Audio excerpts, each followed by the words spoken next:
I never imagined a birthday dinner could feel like walking into my own ambush. Yet here I am, watching raindrops streak down the cafe windows like tears I refuse to shed.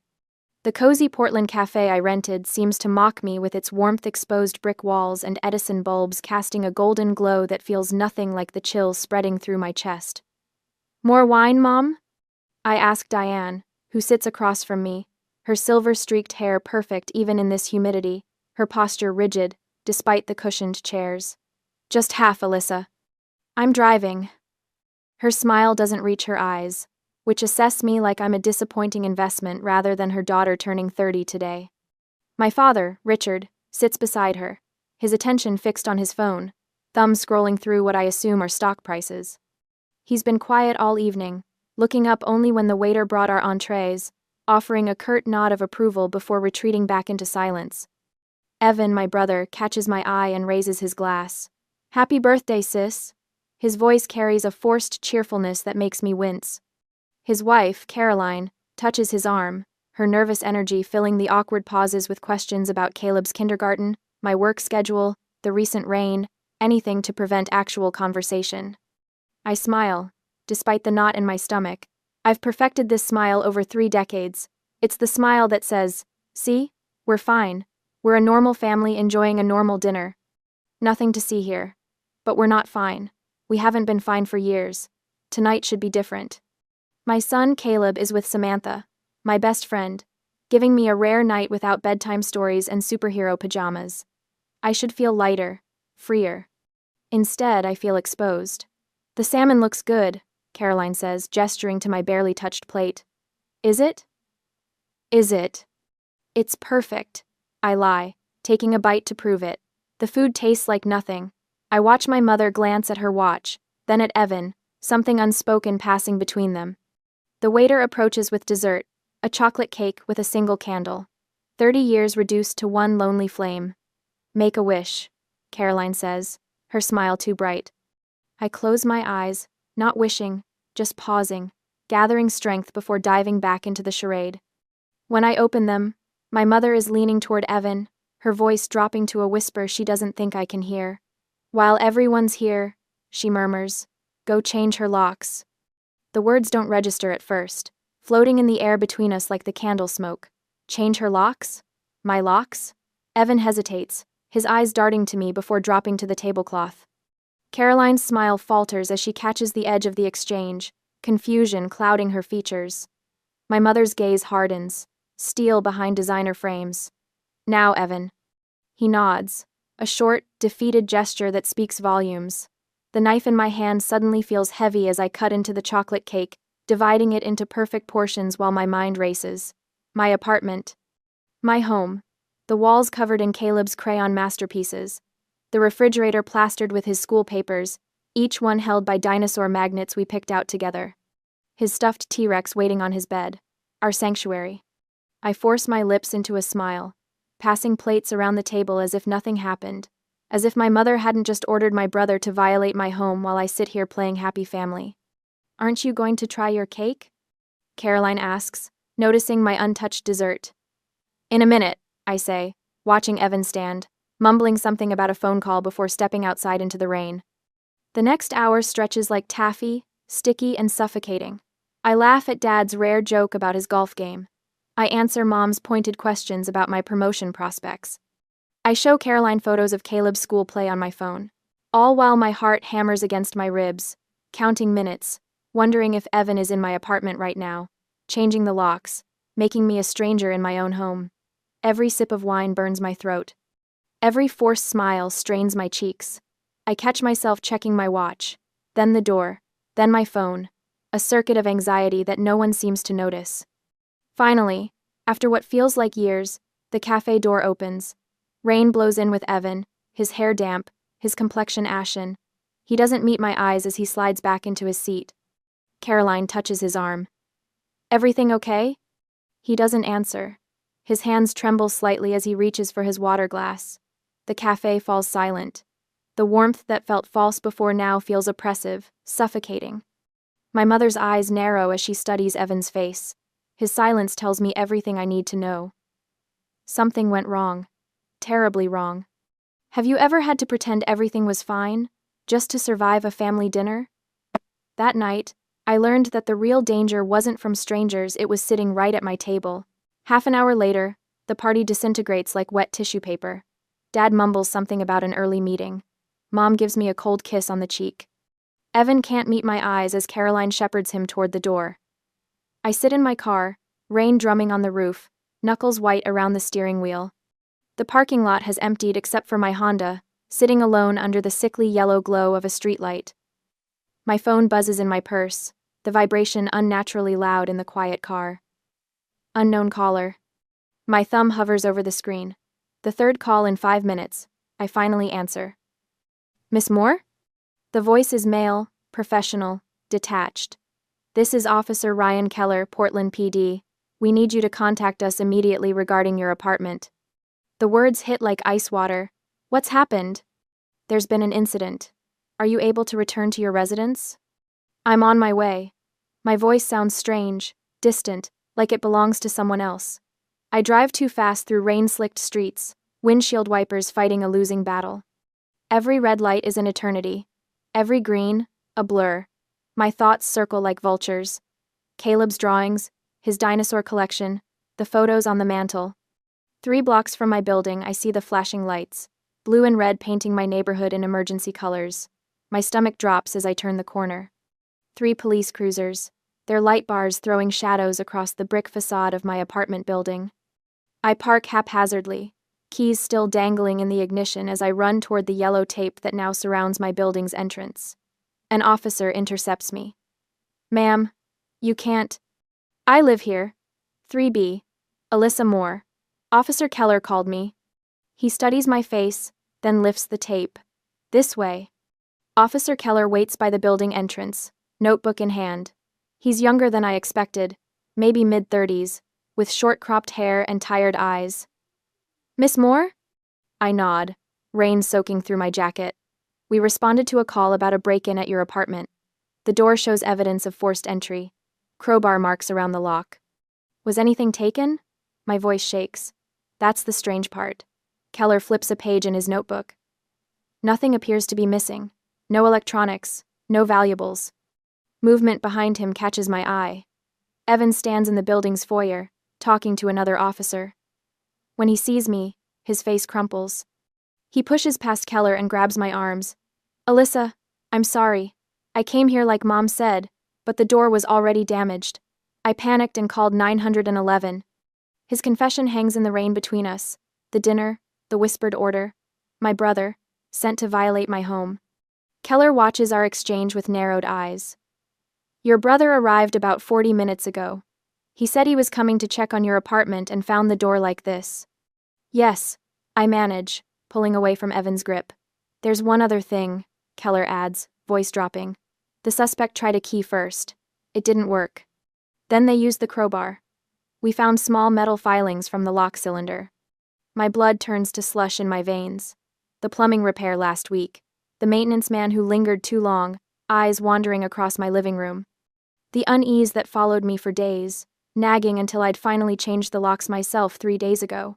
That's why the key failed. This wasn't random. Someone had a key to my apartment, a key that no longer worked. Can I go up? I ask Keller. He nods, gesturing for me to follow him into the building. Evan trails behind us, a ghost in a soaking wet coat. The hallway to my apartment feels endless. Yellow crime scene tape crosses my doorway like a warning. The wood around the lock is splintered and raw, the metal frame bent outward. Keller ducks under the tape, holding it for me to follow. We've processed the scene. Try not to touch anything unnecessary. I step into my apartment, and the wrongness hits me immediately. Everything looks untouched, yet fundamentally violated. The living room furniture sits in perfect order. The kitchen gleams under the overhead lights. My laptop remains on the coffee table where I left it. But when I turn toward the mantel, my heart stops. Every framed photograph, 6 in total, lies face down, precisely placed, like small graves in a row. It wasn't random. I whisper to Keller, who stands watchful by the door. He was sending a message. Every photo shows the same subjects, me and Caleb. I move through the apartment in a daze, cataloging the untouched surfaces, the unopened drawers. In my bedroom, the nightstand drawer hangs partially open. On top sits a plain white envelope that wasn't there this morning. With trembling fingers, I pick it up. Inside is a single sheet of paper with one typed line. Tell your mother the truth always finds its way home. My legs give out, and I sink onto the edge of my bed, the note dangling from my fingers. Keller's radio crackles to life. Keller, copy. He steps into the hallway, voice low, then returns a moment later. His expression has hardened. They detained a suspect 3 blocks from here. Neil Haskett, former maintenance worker for your building. Fired last month. I remember the name tag, the too friendly smile, the lingering gaze. We found his fingerprints on the back of your picture frames, Keller continues. And his bank records show a recent deposit. End quote. $4,800 transferred yesterday from an account belonging to Diane Moore. He pauses. The memo line said, repairs. The room tilts sideways. The whisper at the cafe, the crowbar, the face-down photos of my son, the note, the money. My mother paid someone to break into my home, to get to Caleb. The realization crashes over me like a wave, stealing my breath, leaving me drowning in the truth I've been avoiding for years. My family isn't just controlling, they're dangerous. The night stretches before me, endless and sleepless. Wrapped in a blanket on my couch, I stare at the white envelope, at the single line that refuses to let me rest. Tell your mother the truth always finds its way home. Keller's words echo in my head like a broken record. The key that didn't fit. The $4,800 transfer. My mother's name on Neil Haskett's bank statement. What truth? I turn the question over and over, watching shadows play across my living room wall. The apartment feels different now, violated, marked. Even with the new deadbolt I installed after the police left, I can't shake the feeling of vulnerability. My mind races backward, scanning memories, looking for the truth this note demands. Then, like a camera lens suddenly snapping into focus, I land on a specific memory with horrifying clarity. 6 weeks ago, a bright Saturday morning, I'd driven to my parents' house to collect some of Caleb's old clothes from the attic.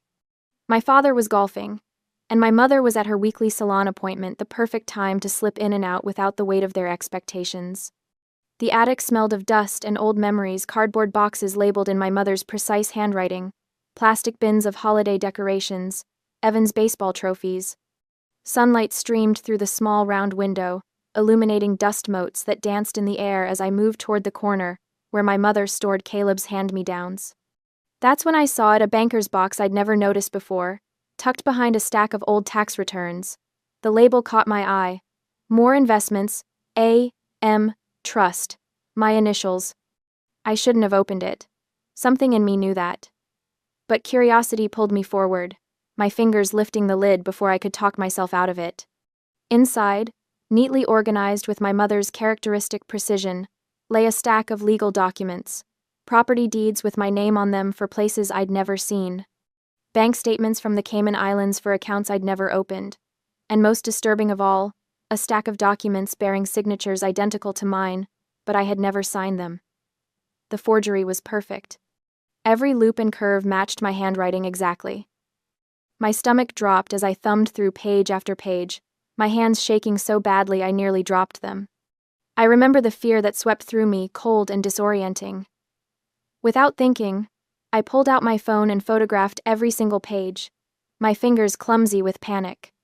Then I carefully replaced everything exactly as I'd found it, closed the box, and left. I told no one. Not Samantha. Not Officer Keller when he first interviewed me. I buried the memory, told myself I was mistaken, that there must be some explanation. But a week later, the gnawing unease drew me back. I told my parents I'd forgotten a box of Caleb's winter clothes. With my heart hammering against my ribs, I returned to the attic. The banker's box was still there. This time, I didn't just photograph the documents, I took the entire folder, sliding it into my tote bag beneath a layer of children's sweaters. At home, I hid it in the far corner of my closet, behind shoeboxes and old purses, and then I pretended it didn't exist. Until tonight. The realization hits me with stunning clarity at 4 a.m. in my violated apartment. Now I understand. I whisper to the empty room.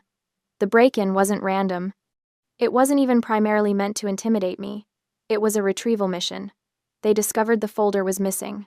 My mother hired Neil to get it back, and the changed lock, the one I'd installed myself last week after the plumber left me feeling uneasy, ruined their clean plan. My parents aren't just controlling, they're criminals. They've been laundering money through accounts in my name, using my identity, forging my signature on legal documents. The A.M. Trust wasn't a gift or an inheritance. It was a liability, a shell to protect them if things went wrong.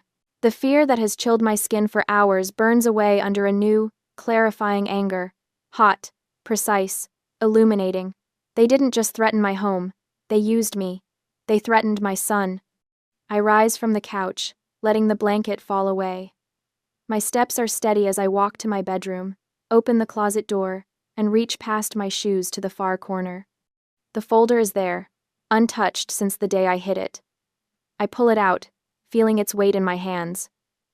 Physical evidence, the truth that found its way home not to my mother, but to me. For the first time since the police left, I feel something other than fear. I feel powerful. I hold the real keys now, not just to my apartment, but to my future. To justice. I glance at my phone. The screen shows 5:38 a.m. Through my blinds, the first hints of dawn lighten the Portland sky, turning the rain clouds from black to deep blue. My fingers don't tremble anymore as I type the text to my mother. Dinner. My place. 7 p.m. No games. I hit send without hesitation. Then I call Samantha. Hey, I say when she answers, her voice groggy with sleep. Can you keep Caleb one more night? Of course, she says, instantly alert. Alyssa, what's going on? I'm taking care of something I should have handled a long time ago. After we hang up, I set the folder on my kitchen table and stare at it. For years, I've been the family peacekeeper, smoothing rough edges, accepting their control to avoid conflict. I've forced smiles through countless dinners, swallowed words that might disrupt the careful facade of normalcy. But peace built on lies isn't really peace, it's just delayed justice. Outside, the sun breaks through the clouds, sending a shaft of morning light across the folder on my table. Soon, Caleb will come home to a mother who isn't afraid anymore. To an apartment that's truly safe, because the real threat has been exposed. I open the folder again, spreading the documents across the table like cards in a winning hand. Game over, Mom. The apartment feels different now, cleaner, sharper, like a stage set for the final act. I spend the morning scrubbing surfaces already clean, arranging and rearranging the living room furniture until everything feels balanced, strategic. The new deadbolt gleams on my door, its brass finish catching the afternoon light. A small victory, a visible statement. No more unauthorized entries. Thanks for keeping Caleb again. I tell Samantha over the phone, lowering my voice even though I'm alone. Just one more night. As long as you need, she answers, concern threading through her words. Are you sure you don't want me there when your mother comes? No, I say, steadier than I feel. This needs to be between us. After hanging up, I take a deep breath and place my smartphone on the kitchen counter, careful to angle it toward the living room. One tap on the audio memo app starts the recording. The small red light blinks once, then settles into a steady glow. Oregon law allows one-party consent for recordings. I memorized this fact last night, along with the relevant statute number. No warrant required, no notification necessary, just one party, me, aware and consenting. At precisely 7 p.m., the knock comes 3 sharp raps that somehow convey annoyance rather than request. I check the peephole even though I know exactly who stands on the other side. Diane Moore enters my apartment like she's appraising property. Her silk blouse, perfectly pressed slacks, and delicate gold jewelry form armor more effective than Kevlar. She brings with her the scent of expensive perfume, Chanel, her signature for 20 years. Her eyes scan my living room with clinical detachment, looking for weaknesses, for entry points. You shouldn't have called the police, Alyssa. She begins, her voice smooth as river stones. She doesn't sit, doesn't remove her coat. This isn't a visit, it's an intervention. I lean against my kitchen counter, arms folded across my chest. The phone sits behind me, its red light a tiny, reassuring heartbeat. You shouldn't have paid someone to break into my apartment. Her face doesn't change, but something flickers in her eyes, annoyance, perhaps, at my directness. This isn't the script she expected. The daughter who forces smiles and swallows words has vanished. That's not what happened. She sets her purse on my coffee table with deliberate care. I paid Neil for a dishwasher repair you'd been asking for. It was clearly a misunderstanding. The lie slides from her lips with practiced ease. I wonder how many times she's rewritten reality like this, bending truth until it snaps. Was the $4,800 for the dishwasher? I ask, my voice cold. Or for the forged deeds in the AM Trust? The effect is immediate. Her composure cracks like thin ice. Her mouth opens slightly, then closes. Her fingers, usually so controlled, tighten around the strap of her purse until her knuckles pale. What did you say? Her voice drops an octave. The A.M. Trust. I repeat, savoring each syllable. My initials. Clever. The folder you sent Neil to retrieve. Her eyes dart around my apartment, perhaps searching for the documents, perhaps plotting her next move. The mask slips further. How long have you known? Long enough, I answer. The folder is safe, hidden where she'll never find it. Long enough to understand exactly what you and Dad have been doing. For a moment, she seems lost, adrift without her script of denial. Then her features harden into something new, something raw and desperate that I've never seen before. I was trying to fix what your father did before it destroyed us. She snaps, her voice stripped of its usual polish. You don't understand what's at stake. You never have. This is the moment, the wronged daughter versus controlling matriarch confrontation I've rehearsed in my mind. But nothing prepared me for the venom in her voice, the wild anger in her eyes. Then explain it to me, I say quietly. Explain why you forged my signature. Explain the Cayman accounts. Explain why you're laundering money through my identity. She paces now, 3 steps one way, 3 steps back, like a caged animal.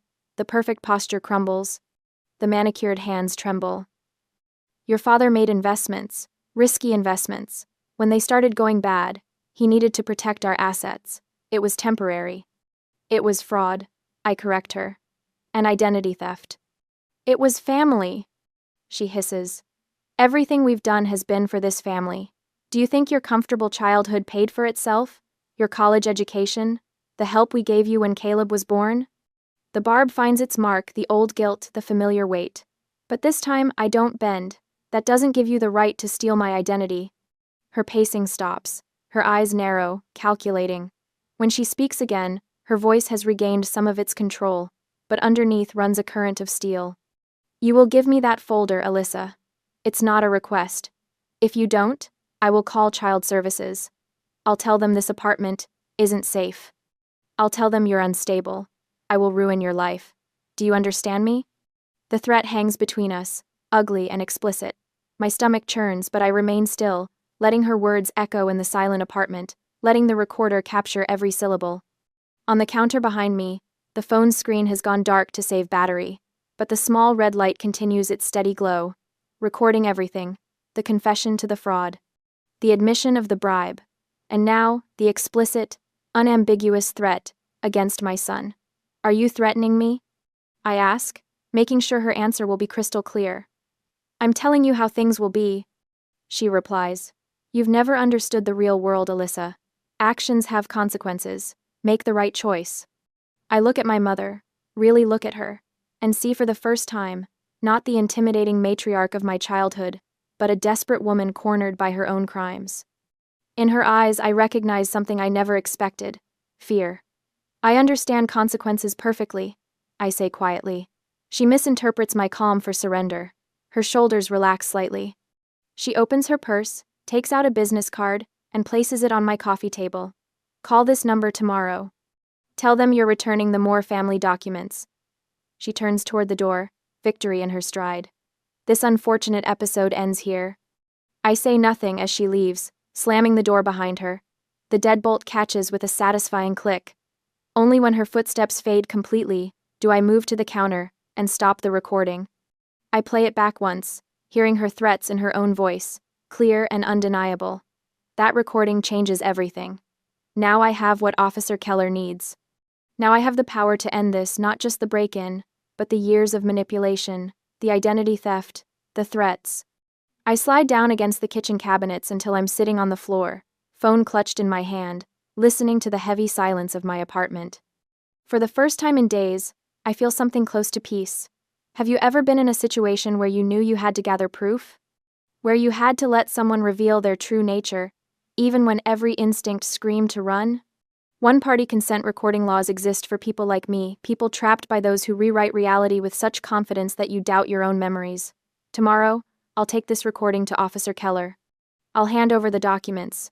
I'll end this. Tonight, I just breathe. I slide the deadbolt into place with a satisfying click, then press my forehead against the cool wood of the door.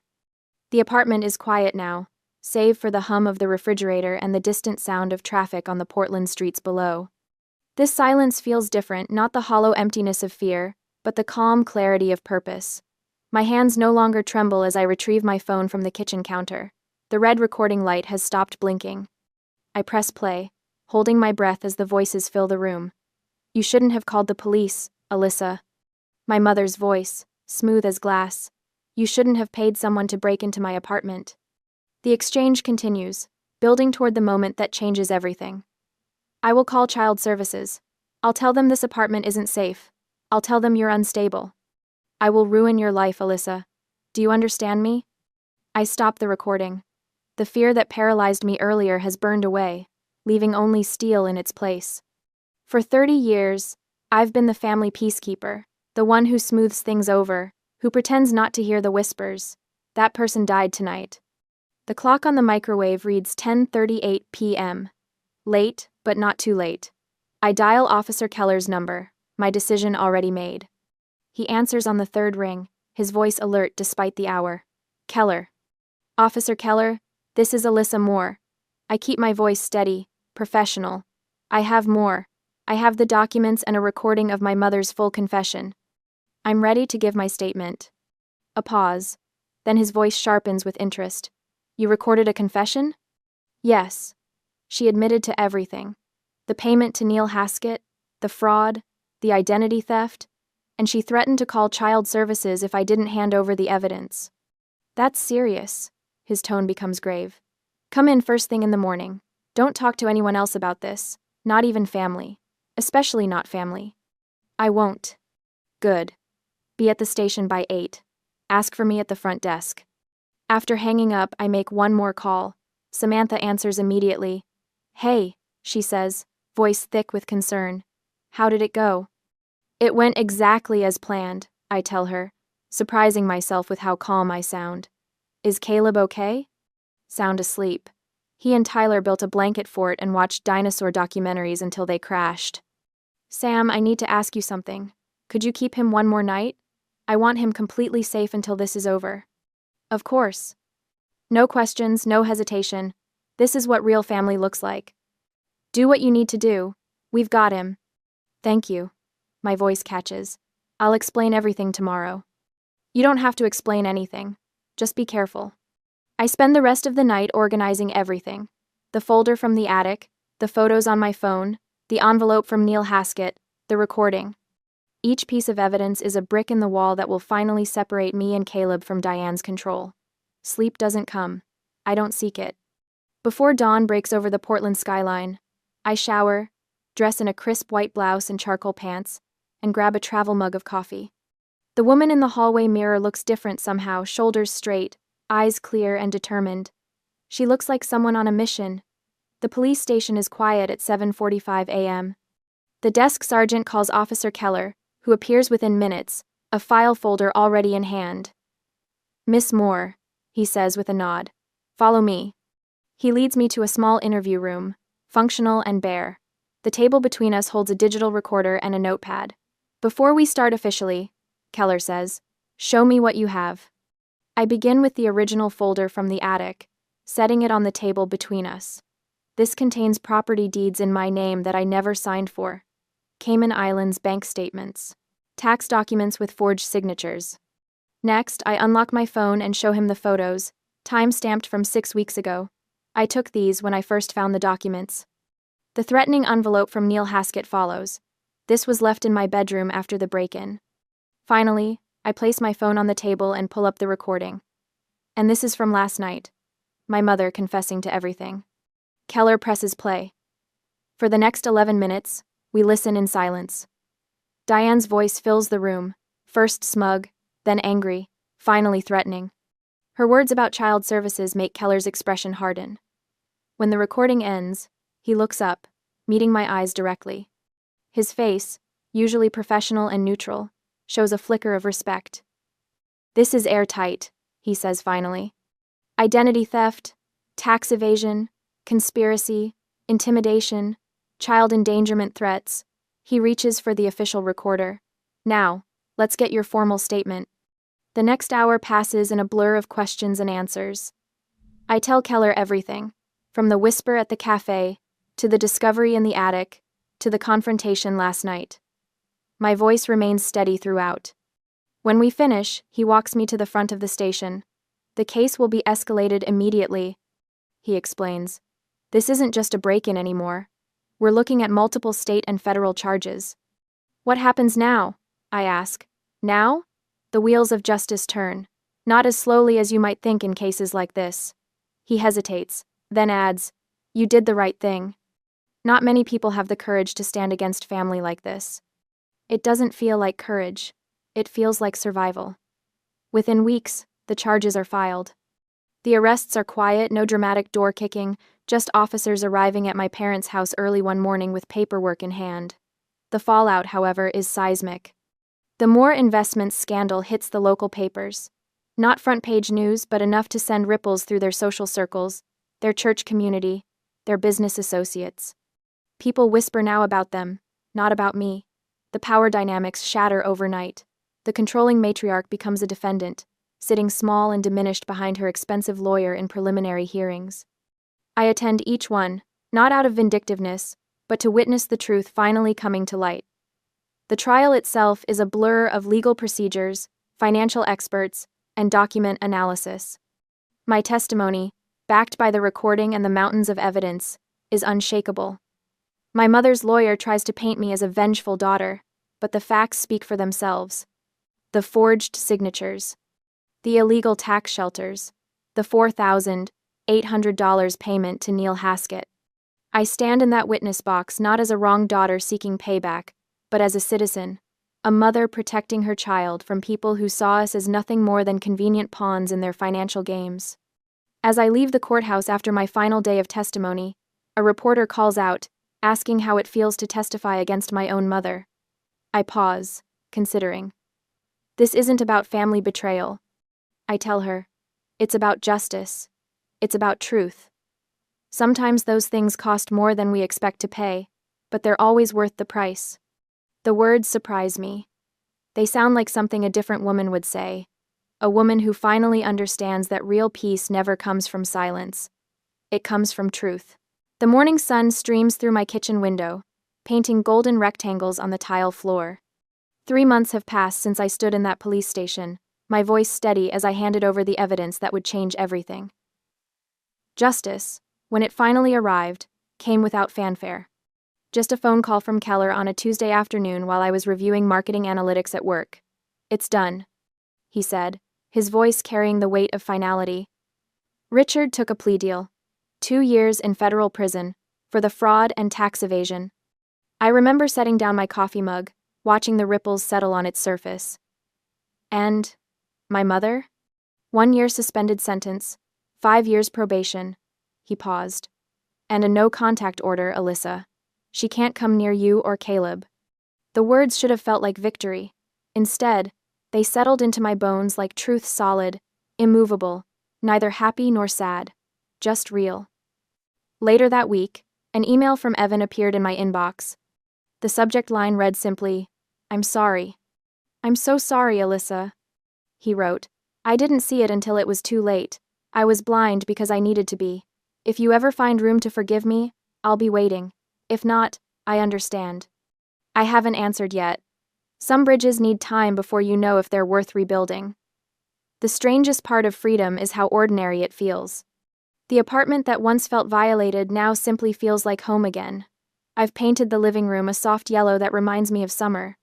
The photos that were laid face down are back on the walls, joined by new ones: Caleb losing his first tooth, me accepting a promotion at work, the two of us hiking at Forest Park last weekend. What I didn't expect was the pull to help others. The Lock and Key Fund started as a late-night idea, scribbled on the back of a takeout menu. Now it's a registered nonprofit with a small grant and 3 volunteers. We help people trapped by family financial abuse, people whose names have been forged on documents, whose identities have been stolen by those who should have protected them. You're like a superhero, Mom. Caleb told me last week after overhearing me on a call with a woman whose father had used her social security number for years. You help people escape the bad guys. I ruffled his hair, now grown longer than I'd ever let it get before. Small freedoms matter too. Today, Caleb bursts through the door after school, backpack bouncing against his spine. Nearly 7 now, his face glows with the pride of accomplishment. Look what I got! He thrusts a paper toward me, a gold star gleaming in the corner. For my story about bravery. I examine his careful printing, the wobbly sentences about a boy who saves his dog from a thunderstorm. It's wonderful, honey. He grabs a magnet from the drawer, a dinosaur, chipped from years of use, and carefully positions the paper on the refrigerator. He steps back, examining it with the serious expression that reminds me so much of myself. Mom, he says suddenly, his voice small but clear. Are we free now? The question catches me off guard. Children see more than we give them credit for. I crouch down until we're eye level, brushing a strand of hair from his forehead. Yes, baby. I whisper, pulling him into a hug, kissing the top of his head. We're safe, and that's what freedom really means.